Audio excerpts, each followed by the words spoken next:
Okay. Welcome back to One Piece Anime Review, episode 191. Yep. Yeah, that's something I should point out, though, about the episode numbering. As this episode, we are 9 episodes away from reaching episode 200 for this interview series.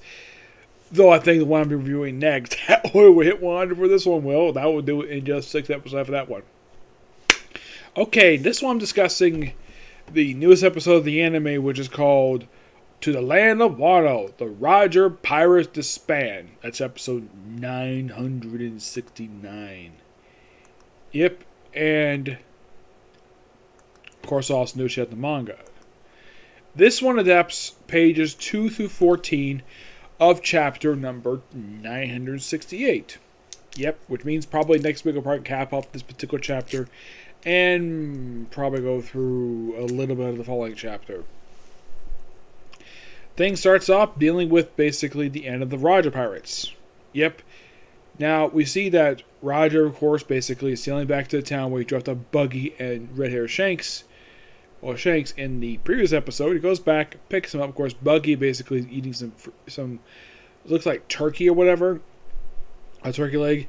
And of course, Shanks basically says, yeah, they're coming. So they come by, they reunite, and then they have like a party. And of course, they mention about something that happened from a Rayleigh flashback where Rayleigh said basically that Roger said this to him.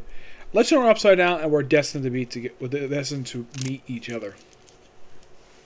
Yep, that's what he said. Oda's like very curious, and well, then of course they all agree that the Roger Pirates is disband.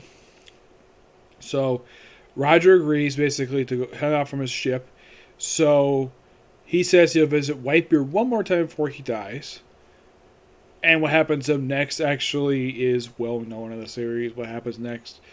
He turns himself in, and he pretty much just gets handed off to the Navy to be executed. Now, before he gets disbanded, now we do see some brief images basically of when he became famous. And we see brief images of, get this, various pirates going after Go Roger because he inherited how King of Pirates just before Pirates Disband. And then we see a younger Garp, and we see Shiki, the Golden Lion. We're just thinking, that's interesting. Because, he was not in the chapter this is based on. Yeah, I get that was an anime edition. My only guess is the reason why the anime threw that in there because, well, the anime, even the movie itself, Strong World, is not considered to be canon, the actual series. Shiki is. Shiki is canon. Yeah, because he was first mentioned during the Impel Down arc, and basically the appearance they gave from was the appearance he had from the movie, minus basically what happened to his legs. Yeah, they don't show a full body image of him. But yeah, it's Shiki the Golden Lion. We also see Garp, which that's interesting. Though this is a Garp basically about 20 years ago. Yeah, where he's a bit younger. His face looks pretty much the same, except his hair is different. It's not white. It's mostly still raven black hair with gray at the temples. Yeah. So after the Roger Pirates disband, basically Odin gets dropped off next and asks what happened to the gold. Here's a question I've got to ask, like, before I continue on with Odin after he returns to Wano, which has a very touching moment there. What the heck happened to Roger's ship?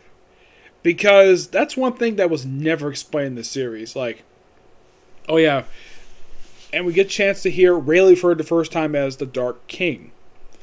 Referred to us by Roger himself. He calls him the Dark King. Yep.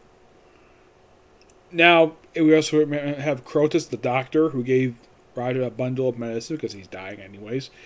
Though, despite the fact that the pirates basically go off their own separate ways, the obvious question I've got to ask is, what the heck happened to that ship? Because that's a question I've been asking for quite some time.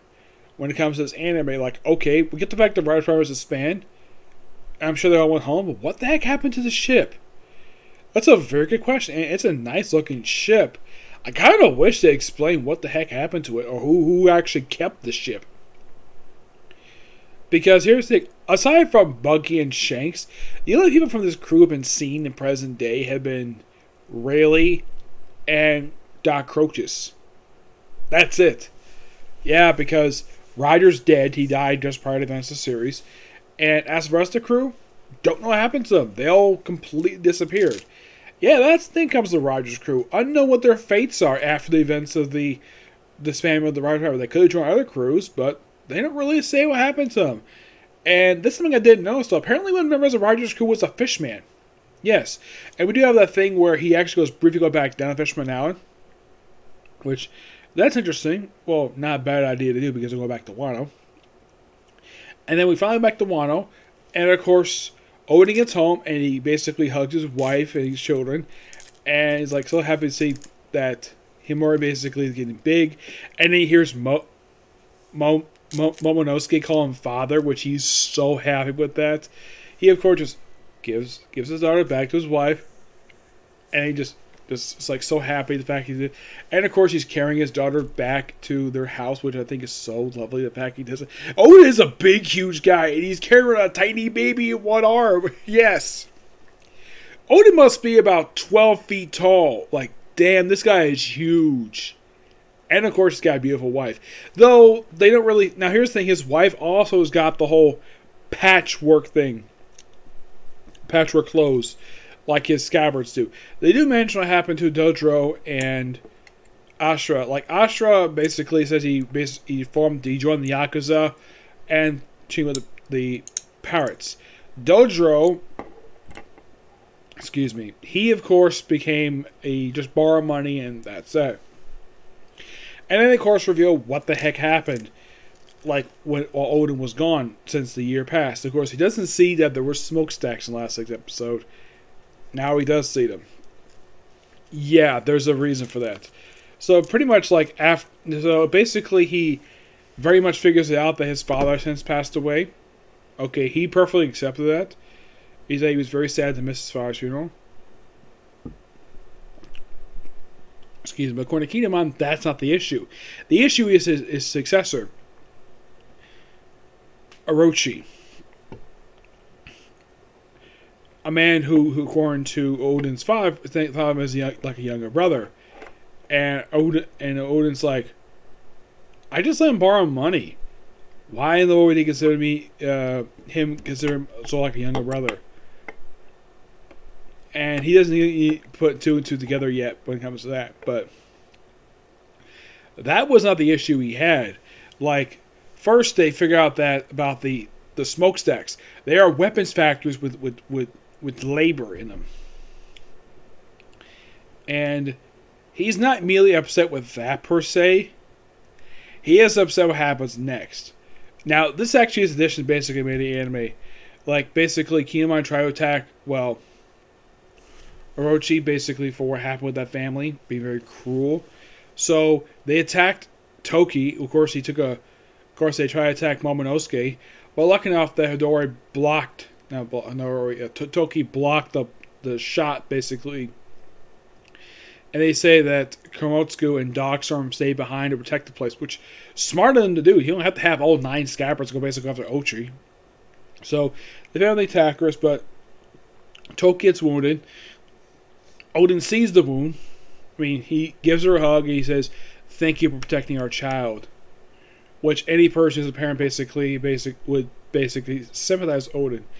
And then he basically, his eyes are turning red. It's like I think it's like trivial. And then before they reveal what happened with Toki, like, basically they have where Rinzo just takes up Momonosuke and Himori, which this actually did not happen in the manga. They're just simply not there. And I love the fact they added this in here, like, take the 2 children out of the room so they can explain what happened. Which, kudos for the anime, basically, for putting that in. Because I thought that was so interesting. Yeah, have the ninja move the 2 kids. Who better? Yep. And then, of course, they reveal, about his past. And he basically picks up his swords. And mentioned he used to be a drunk. He used to drink a lot and he used to brawl a lot when he was since he was a child. And Toki knew nothing about this though. because she never asked. Yeah, then of course the episode ends with him going to the Fire Capital to take on the Shogun. Absolutely fantastic episode. Now, as far as I can tell from the episode titles, that this flashback stuff will last for another, let's see, a little while. Actually, I'd say it will last for another 4 more episodes before we finally get back to present day. Yep.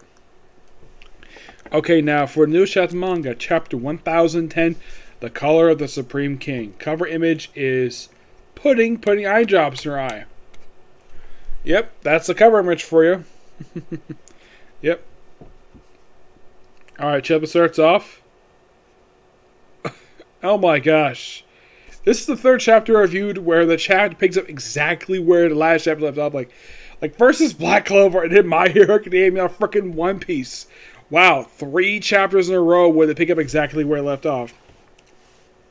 Where Big Mama's falling off the island. It's like, Zeus, help me! But he's like too busy being sliced up by Zoro. So eventually it's Prometheus that saves her.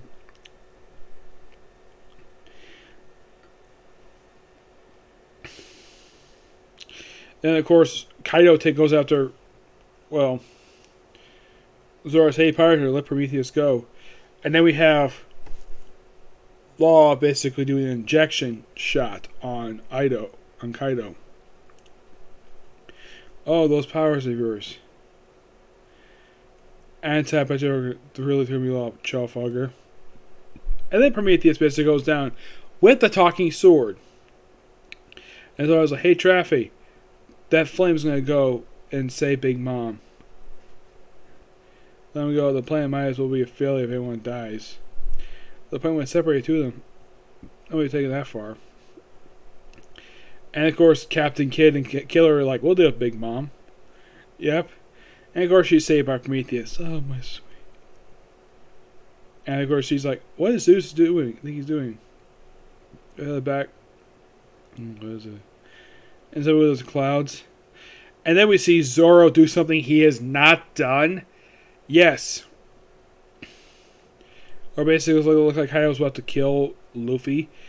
And then he does something he has not done in the series since Enies Lobby. Demon Ashura 9-sword style. Ashura blades drawn. Dead man's game. Like, when I saw this, reading this earlier, like, wow, he bring out this move again. Like, not since Enies Lobby he brought this move out. And it's great to see the move again. Yeah, the 9 arms thing, the Ashura. That is so cool, the fact he brings back this move. It took him long enough. It took him, must have been about 1,700 chapters to bring this move back. Like, damn. And actually, that does hurt Kaido. He's like, don't tell me he was the color of the Supreme King. And Zoro has no idea what he's talking about. I have no idea me.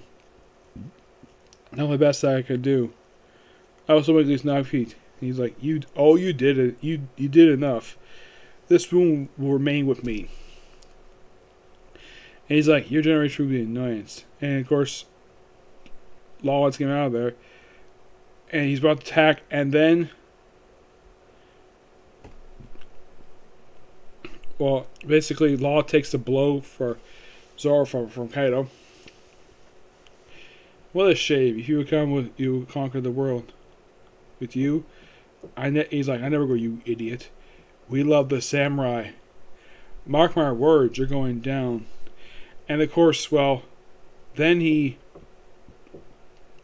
basically he has, of course, his back turned to Kaido. Like, there's a dead man walking. And then he kicks Kaido with, like, an energy onto his club. Luffy flips over and then punches Kaido right in the gut, basically not even touching him. And then giving a big haymaker right under the chin. And then he knocks him, and Law's like, he's not even touching him. Zoro, Traffy, thanks for protecting me. You all can go down now. You can go down now. I'm going to beat it no matter what it takes. Go ahead. Let everybody know. Wow, what a great chapter. I get this chapter roughly a 9 out of 10. Fantastic chapter. Can't wait for the next chapter. Comes on in 2 weeks. Yep.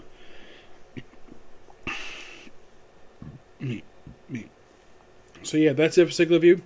Stay tuned for my next review, which will be Barto. Okay? See you there. Bye.